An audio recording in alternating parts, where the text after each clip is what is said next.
এবারে জানাবো এক নজরে দৈনিক পত্রিকা শিরোনাম। আর এটা ওইটা না, কাপড় ধোয়ার একটাই সলিউশন, চাকা অল ইন ওয়ান। প্রথমে আমাদের কাছে আছে সমকাল পত্রিকা। চূড়ায় উঠছে সংঘাত, বাড়ছে ধ্বংসযজ্ঞ। তেল আবিব তেহরানে প্রাণ হাতে নিয়ে চলছে জীবন। বিএনপির কিছু ছাড়, জামায়াতের বয়কট, এনসিপির অভিযোগ। ঐকমত্যের সংলাপ, ৭০ অনুচ্ছেদ প্রধান বিচারপতি নিয়ে কাছাকাছি দলগুলো। সংসদে নারী আসন নিয়ে মতভিন্নতা বেশি।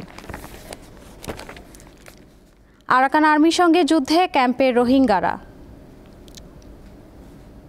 গলের মাঠে মুশফিক শান্তর দুটি ছড়ানোর গল্প।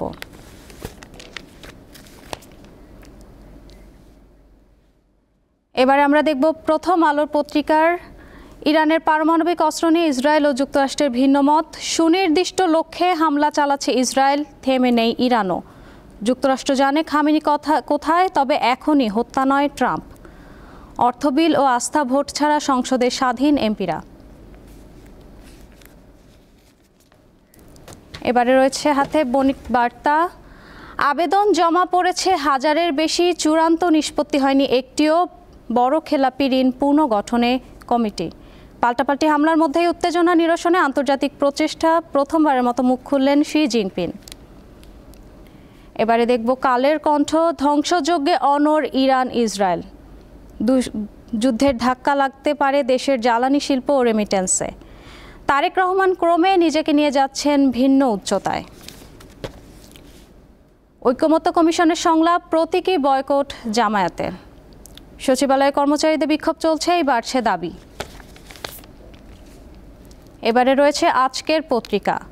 বাংকার বাস্টার নাকি কূটনীতির পথে ট্রাম্প। ধ্বংস বাড়ছে, উদ্যোগ নেই থামানোর।